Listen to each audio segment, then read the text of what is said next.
Hello everyone, welcome back to the next video. In this video I will show you how you can make any object look plastic material in Blender. So let's get started.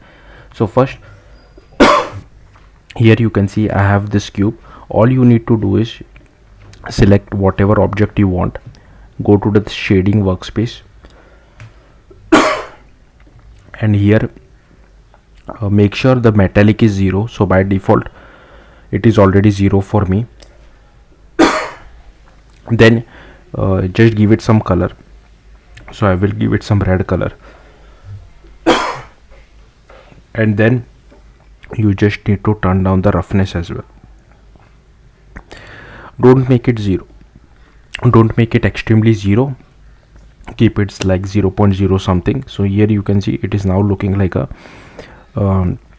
plastic material. So if I just come over here, I mean it's not really clearly visible over here, but if you come over here you can see it is kind of looking like a plastic material. So yeah, that's all there is to it. Thank you for watching. Bye.